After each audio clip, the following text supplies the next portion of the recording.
आज गजपति जिला पारालाखिमुंडी सदर महकुमा ठारे 53तम जिला परिषद बैठक अनुष्ठित होता विषय है जेतेक बीजेडी निर्वाचित प्रतिनिधि माने आज एक बैठक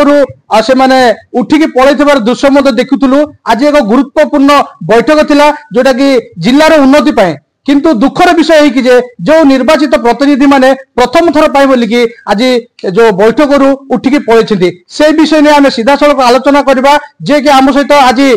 अच्छी जो एमपी रिप्रेजेंट भाई मोदी आज मीटिंग उपस्थित थिले तांकर प्रतिक्रिया नेबा कौन मीटिंग चलीथिला कौन पे से माने आज कक्ष त्याग करिसंती सेमानक उद्देश्य कौन थिला आसंतु सीधा सड़क आलोचना। जो जिला परिषद मीटिंग रे आपण एमपी प्रतिनिधित्व भाव जाइथिले मीटिंग रे जो निर्वाचित प्रतिनिधि माने आसीथिले पुनी उठिकी पळेले बहुत गुरुत्वपूर्ण विषय ने आलोचना हेबार थिला ए विषय ने कौन कहबे सर?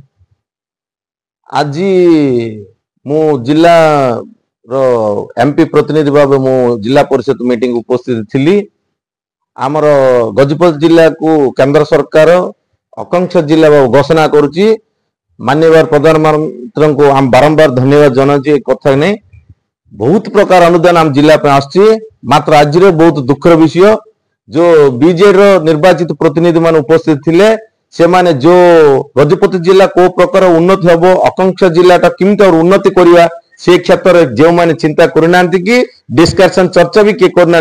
से माने केवल कॉन्ट्रैक्टिंग काम कि प्रकार हम कॉन्ट्रैक्ट काम जो प्रकार पाइबे से विषय ने 4 घंटा धरी चर्चा चलाई 29 विभाग कौन सी चर्चा किसी करना यहाँ बहुत आम गजपति जिला दुखर कथा। प्रजा प्रतिनिधि मैंने हई लोकंकर हित कौन सी कार्य ग्रहण न करी ओनली कॉन्ट्रैक्ट काम बहुत समय द्वारा आज जुक्ति कर बहुत गजपति जिला बहुत दुखर कथा बोली मु भावुची। पंचायत समिति रिजोल्यूशन करके मगा है कि no it's not a panchayat samiti resolution हमको गाइडलाइन देखिया अछि हां एटा पीपल्स रिप्रेजेंटेटिव माने को अछि आपण तार ग्राम पंचायत भी कहयो मोर रिजोल्यूशन क्या कर दो पंचायत समिति कहयो जिला परिषद मेंबर कहबे तर परिषद हेई परिबोनी हां केम द परिषद decide how can I decide आपण कहबे ना तो 70% हु कैन डिसाइड दिस कौन मेंबर है 70% जीव बोली केतले जिंस अंडरस्टैंडिंग रे से कंट्रोल जिंस पहले देखा हम सर हेले किंतु यदि आपण स्ट्रिक्टली कहबे जे पंचायत समिति रिजोल्यूशन जो प्रोजेक्ट আছে তাকে রাখিবো no I will say no it's not acceptable. Sir हम कोई ना समस्त में हम समाधान करिए हम कहू एक टाइम नहीं पंचायत मेंबर सर प्रथम बता होची ए केस रे आपण यदि जीत धरिबे मोटा हबो हबो नाही चिंता कहते आमे आपण को यदि प्रोजेक्ट थिबो ताले कोन हबो कोन समुदाय प्रोजेक्ट कटि अछि कि नो ताले प्रोजेक्ट रहला यदि किछि प्रोजेक्ट रहला आपण कहबे पूरा ग्राम पंचायत माटी अछि दे परिबोनी कारण ग्राम पंचायत माटी दे जन 50,000 यदि आपण को प्रोजेक्ट दबार अछि to give it project no scheme को गवर्नमेंट गाइडलाइन न नहीं गाबू यदि कहबे गवर्नमेंट गाइडलाइन न नहीं जाऊ फॉरगेट इट तनो नियम जो अनुसार अछि ताको बहुत भावले ढेगला कि हमर पर्सनल क्लेम एतर किछि नाही हां हमें वी गिव रेस्पेक्ट यू आपण जो सजेशन से हम रेस्पेक्ट देछु गलती धर 10टा प्रोजेक्ट देखछन सेतरे 5टा रही 5टा रही तने आपण कहया हम डिसरेस्पेक्ट हैला कारण मो अधा पंचायत हैला अधा रहलानी सेमता डिसाइड दैट धरा जो गोटे गांव को जाई छै सेठी गोटे प्रॉब्लम अछि आपण प्रपोजल कहि देना I can collector has the power beyond all projects मु सीधा गवर्नमेंट के लिए प्रोजेक्ट हबो माने हबो इज रिक्वायर्ड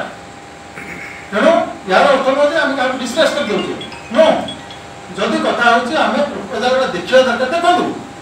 तो को ग्रुप कोड धर प्रोजेक्ट भूल हे छी तब हम अमेंड करबा एमति किछि नै सब ग्रुप विज्ञ नै कि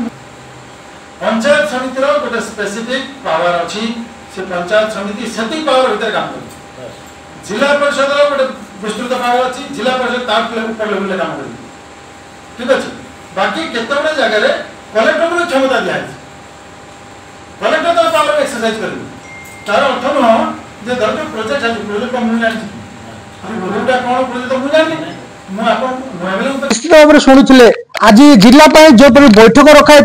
अनेक उन्नतमूलक कार्य आलोचन कर